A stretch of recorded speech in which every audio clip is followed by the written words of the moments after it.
지난 주일 이사야서 1장의 말씀에 이어서 예배에 관한 두 번째 말씀을 생각해 보려고 해요. 지난 주일에는 마당만 밟고 가는 이스라엘 백성들을 향해서 하나님께서 나 그런 인물 필요하지 않아, 하나님 그렇게 말씀하셨죠.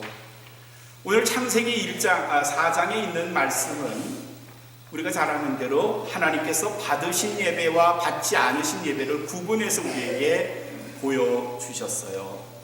오늘 말씀의 2절부터 시작되는 게 그가 또 가인의 아우 아벨을 낳았는데 하는 말씀으로 시작됩니다. 그리고 그까지 아벨을 낳았는데 그 다음에 시간이 한 20여 년 훌쩍 뛰어서 아벨은 양치는 자이었고 가인은 농사하는 자이었더라. 이렇게 시간이 훌쩍 뛰어넘어가요. 그리고 나서 3절부터 가인과 아벨가 어떻게 예배를 드렸는가 하는 모습을 우리가 이제 들여다볼 수 있어요.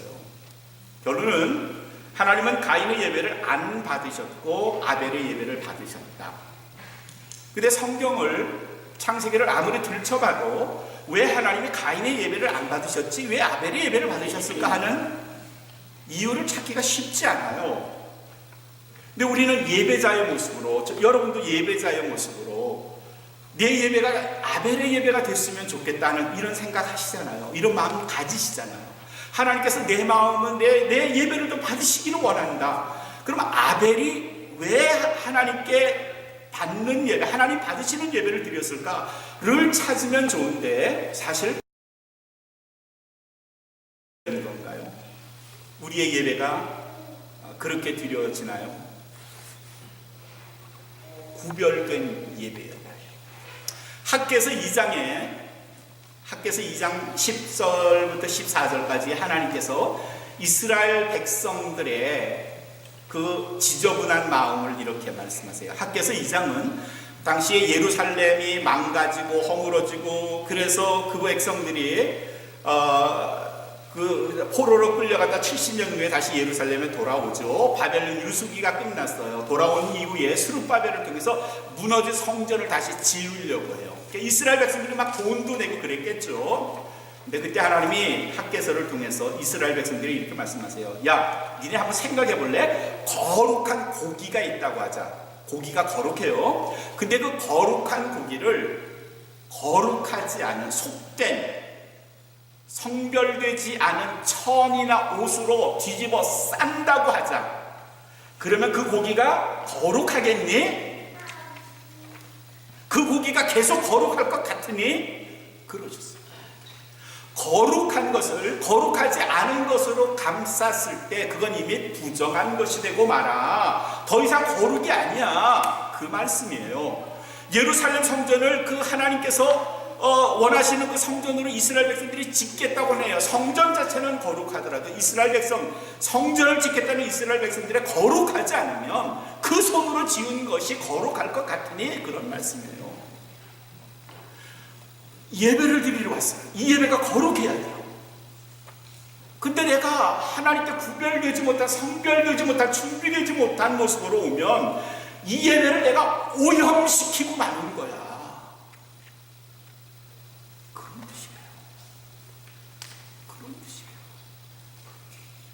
우리의 예배가 거룩하게 보존되려면 내가 거룩해야 되는데, 내가 구별되어야 되는데, 내가 준비되어야 하는데, 그렇지 못하고 예배에 오면 나의 오염된 영혼이 예배를 오염시키고 마는 거야. 무섭죠? 무섭죠? 그러니 우리가 얼마나 구별된 몸으로 예배에 나와야 할까요? 그러니 우리가 토요일을 얼마나 예배를 위해서 준비된 마음으로 와야 두 번째, 하나님이 안 받으신 이유가 4절 5절을 읽어보면 알 수 있어요. 4절 중간에 이제 아벨이 자신도 양의 첫 새끼와 그 기름으로 드렸더니 그 다음에 있는 말씀 하나님으로부터 받으신 게 두 가지예요. 아벨은 양, 물론 기름이지만 그게 양이에요. 양을 드렸는데 하나님이 받으신 것은 양뿐만이 아니라 아벨을 받으신 거예요. 이 부분이 아주 중요해요. 재물은 재물만이 아니에요. 재물을 담는 사람의 마음이 들어가 있지 않으면 하나님이 안 받으세요. 그래서 5절은 뭐라고 되는가 하면 하나님께서는 가인도 안 받으시고 재물도 안 받으시는 거예요. 하나님은 결코 재물은 받으시고 재물을 바친 사람은 안 받으신다, 이런 법은 없으세요. 이런 하나님이 아니시고요. 내 예물이 하나님 기뻐 받으시면 그건 나를 받은 거예요. 자, 이제 거꾸로 말을 하면요, 나를 드리는 심정으로 하나님께 와서 예배를 드리면 하나님, 내가 바치는 동정 한입 1전짜리 펜이 하나까지도 아주 귀하게 여기세요. 네, 내 자신을 드리는 마음이 없으면, 그런 심정이 없으면, 내가 와서 수표에 뭐 10만 불 100만 불을 쓴들 하나님, 너 그거 바친다고 내가 너를 받을 것 같니? 그렇게 말씀하시죠. 내가 드려지는 예배인가요? 나를 드리는 예배인가요? 아벨은 겉으로 보기에는 양 한 마리를 드렸는데 하나님은 그 양뿐만 아니라 그 바친 손길 아벨을 받으신 거예요.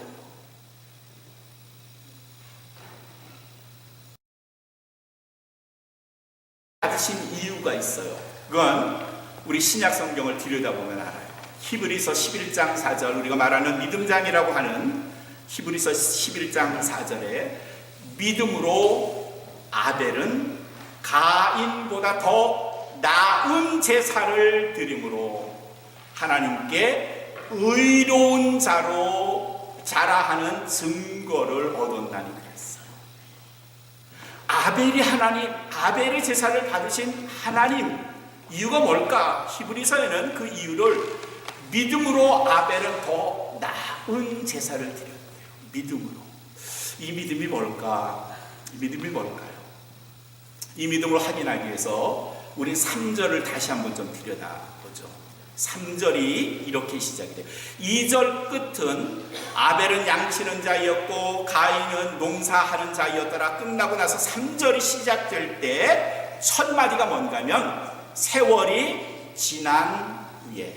그러니까 2절 끝과 3절에는 상당한 시간적인 차이가 있어요. 근데 세월이 지난 후에는 단지 시간이 지났다 하는 것만 우리에게 말해주지 않아요. 거기에 또 다른 게 있어요. 그게 뭘까요? 이런 생각을 해볼까요? 오늘 창세기 4장은요, 아담 하와가 에덴 동산에서 쫓겨난 다음에 이야기예요. 쫓겨났어요. 하나님의 얼굴을 못 봐요. 하나님의 은혜를, 사랑을 더 이상 못 봐요. 아담과 하와가 신난다, 나 이제 독립했다, 야 이제 내 맘대로 살자, 뭐 이랬을 수도 있어요. 그러나 잠시 기뻐할 수도 있지만 곧 그들이 땅을 갈지 않으면 먹을 게 없어요. 에덴 동산처럼 풍부하지 못해요. 땅을 갈아야 해요. 척박한 땅을 갈아야 해요. 그래서 겨우겨우 먹고 살아요. 그러다가 점점 하나님 생각이 났을 거예요. 하나님이 나를 이렇게 사랑해 주셨는데 눈물을 질 거예요. 에덴 동산을 바라보면서 그들이 눈물 질 거예요. 그러다가 가인도 태어났고 아벨도 태어났어요. 그러다가 그들이 하나님께 예배하기 시작했어요. 예배라는 말은 기억한다 하는 말이에요. 나의 가장 귀한 것을 바치면서 하나님을 기억한다. 그게 예배예요. 하나님을 이름을 불렀어요. 주님 죄송합니다. 제가 잘못 생각해가지고 우리가 이렇게 됐습니다. 그러나 하나님은 여전히 우리를 사랑하십니다. 그리고 하나님께 제사를 드렸어요. 조그만 과일도 드렸을 거예요. 그 거친 보리알도 드렸을 거예요. 그러다가 짐승을 잡으면 짐승의 고기도 드렸겠죠. 정성껏 드렸을 거예요. 어린 가인과 아벨이 아버지 어머니의 그 모습을 보고 자랐어요. 어느 날 장성했어요. 2절 끝은 그 모습이에요. 양도 치고 농사도 지어서 자기가 아버지가 하는 대로 자기가 얻었던 소득을 정성을 다해서 바쳤어요. 가인도 그랬을 거예요. 아벨도 그랬을 거예요. 정성을 다해서 하나님께 하나님께 자신을 드렸어요. 준비했어요. 구별했어요. 거룩한 것으로 드렸어요. 그리고 3절이 시작돼요. 그러다가 세월이 지난 후에, 그 말은요, 그러다가 가인의 늘 하나님을 향하여 정성을 들이던 예배의 모습이 변질되기 시작한 후에 예배자의 모습이 조금씩 변해져. 매너리즘의 예배가 빠진 거예요. 제사가 매너리즘에 빠지는 거예요. 형식주의에 빠지는 거예요. 그전에는 사과 하나가 제일 좋은 것으로, 곡식들도 아주 연근 것으로 구별하고 준비해서 하나님께 드렸는데, 하나님께 드리기 위해서 몇 날 며칠을 정성껏 준비했었는데 어느 날부터 게을러지기 시작했어요. 먹고 살만하니까 이제 뭐 그까지 예배 뭐 그냥 대충 드려도 나 먹을 만큼 내가 창고에 물건이 쌓여 있으니까 뭐 예배 드린다고 오케이 그냥 과일 방송 이게 바구니 하나 덜렁 집어가고 창고에 있는 곡식 중에서 그냥 한 대박 집어다가 예배 드리러 가기 시작한 거예요.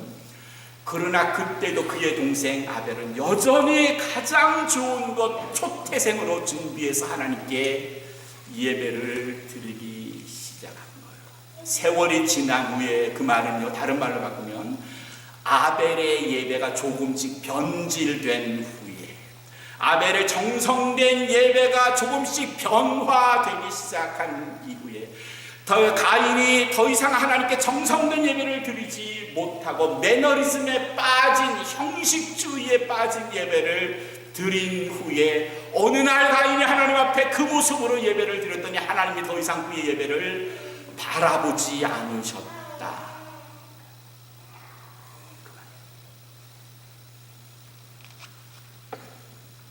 형식주의에 빠진 예배, 이건 하나님께서, 예수님께서 이스라엘 종교 지도자, 예루살렘의 종교 지도자들에게 수도 없이 꾸짖으면서 하셨던 말씀이에요. 예배가 매너리즘에 잘 빠집니다. 목사님들도 그렇습니다. 그냥 대충 그냥 말씀 준비해가지고 막 그냥 예배 드리면 되지.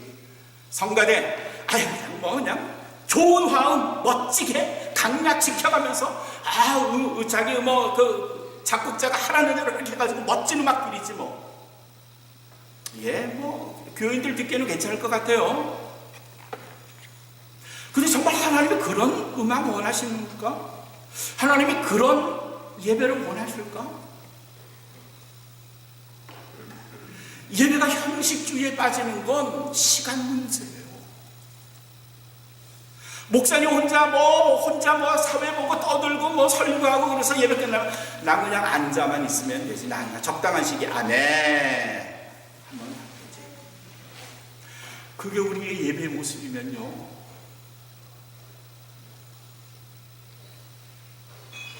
우리도 가인의 예배에 그냥 거의 근접해 왔어요. 그냥 가인의 예배. 믿음으로 아벨은 가인보다 더 나은 제사를 드립니다. 그 믿음은 뭔가 하면요, 이 예배의 주체가 하나님이시다. 내가 하나님 앞에서 예배 드리는 거다. 내가 눈을 부릅뜨고서 하나님을 보는 거다. 내가 찬송하는 것을 하나님께 드리는 거다. 그게 믿음이에요.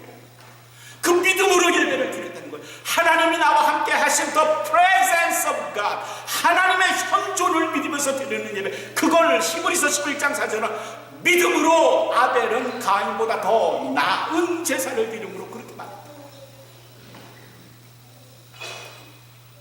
우리는 이 예배장에서 얼마나 하나님이 나와 함께 하신다는 그 마음을 가지고 예배를 드리나요? 그런 두려움, 떨림, 감격, 그런 모습이 되겠나요? 아니면 그냥 억지로 따라하고 그냥 말씀 듣고 그냥 한 시간 끝나면 일주일 동안 또 신난다. 세월이 지난 후에 가인의 예배 모습을 점점 닮아가고 있을 수 있습니다. 그리고 그 결과는요, 하나님은 가인의 예배뿐만 아니라 그가 드린 제물도 연락하지 않으십니다. 우리는 주일 예배를 이렇게 쓰죠. 주일 대예배. 물론 뭐 가장 많이 모이니까 예배당에서 드리는 가장 큰 모임이니까 주일 대예배 하는데, 뭐 저는 뭐 그 말이 나쁘다, 안 됐다, 틀렸다라고 말하고 싶진 않지만 그보다 더 큰 예배가 있어요. 주일 대예배 아니고요, 우리의 삶이 대예배예요. 삶이, 내가 사는 게 월요일부터 토요일까지 가정에서 세상에서 사는 그 삶의 모습이 우리의 진짜 예배여야 하고요, 그게 대예배예요. 더 이상 썬데이 크리스찬 아니에요. 그건 없어요. 그렇게 드리면, 그렇게 살면 안 돼요. 썬데이 크리스찬이 아니라 올데이 크리스찬이어야 돼요. 제가 주일날만 목사가 화요일날 뭐 수요일날 나가면 그냥 사기치고 거짓말하고 온갖 나쁜 짓 하고 살면 누가 저를, 글쎄요, 목사라고 말할 수도 있겠지만 하나님 보시기엔 웃기네 쟤 하지 않으시겠어요? Not anymore the Sunday Christian. 이제 주일날만 크리스찬 건 안 돼요. 삶이 예배해야 되고 그게 대예배예요. 우리가 파트타임 크리스찬입니까? 주일날만 잠깐 반짝하는 파트타임 크리스찬입니까? 그래서 아니잖아요. 그럼 어떤 크리스찬이 되어야 돼요? 풀타임 크리스찬? 좋죠. 근데 그것 가지고도 저는 모자란다고 생각해요. 파트타임 크리스찬도 아니고 풀타임 크리스찬도 아니고요, 홀타임 크리스찬이에요. 홀타임 크리스찬. 우리의 삶의 전부가 하나님께 드려져야 돼요. 아벨이 여전히 매너리즘에 빠진 예배를 드리지 않았던 이유는 그의 삶이 예배였을 거예요. 어디를 가나 하나님이 그와 함께 하신다는 것을 알았던 아벨, 하나님의 매 순간 나를 도와주신다는 것을 알았던 아벨, 그는 양의 첫 새끼를 드릴 때뿐만 아니라 그의 삶 자체가 예배였었고 하나님이 그걸 기뻐하신 거고요, 히브리서에서는 그걸 믿음으로 아벨은 그렇게 말씀하셨어요. 두 주에 걸쳐서 예배에 대한 이야기를 제가 하고 있어요. 우리가 어떤 예배자여야 할까? 막연히 하나님 내 예배를 연락하시죠? 받아주시죠? 그럼 받아주실까요? 그렇게 우리가 애걸하고 하나님께 간구하면 받아주실까요? 아니요. 믿음이 없다면, 하나님이 이 예배의 주체자라는 강한 의식이 없다면 하나님 여기 오시지 않을 거예요. 내 영혼이 더러운 영에 여전히 물들어 있다면 하나님 내 이 더러운 영혼으로 성전이 더럽히는 것을 오히려 걱정하십니다. 요한복음 4장 24절에서 수가성을 방문하신 예수님께서 하나님은 영이시니 예배하는 자는 신령과 진정으로, 영과 진정으로 예배를 했어요. 하나님의 주파수가 영혼이에요. 영혼. 그러니 우리가 하나님과 주파수를 맞추려면, 대화를 하려면 우리도 영으로 예배를 드려야 돼요. 그게 우리의 온 마음으로 드리는 예배, 준비된 예배, 거룩한 예배, 성별된 예배예요. 아벨은 그런 예배를 드렸더니 하나님이 그와 아벨과 제물을 받으시는 거예요. 사랑하는 성도 여러분, 이 교회에 몇 명이 모이든 그게 중요하지 않죠. 중요한 건 몇 명이나 준비된 예배로 하나님께 나와 왔느냐가 훨씬 더 중요하죠. 더 중요한 것은 내가 준비된 영혼으로 하나님의 임재를 인식하고 두렵고 떨리는 마음으로 하나님의 은혜를 갈급하는 심정으로 예배에 참여했느냐, 그게 훨씬 중요합니다. 히브리서는 그것을 믿음으로 그렇게 말하고 있습니다. 사랑하는 성도 여러분, 1년 52주 때로는 53주 예배를 드릴 때마다 그것만이 내 예배라 생각하지 마시고, 가정에서 아내와 함께, 남편과 함께, 자녀들과 함께 있을 매 순간마다 나의 삶이 예배다, 그게 대예배다 하는 심정으로, 풀타임 크리스찬이 아니라 파트타임 크리스찬이 아니라 홀타임 크리스찬, 나의 삶 전체를 하나님께 드리시는 아벨의 예배자, 하나님이 기뻐 받으시는 예배자가 되시기를 주님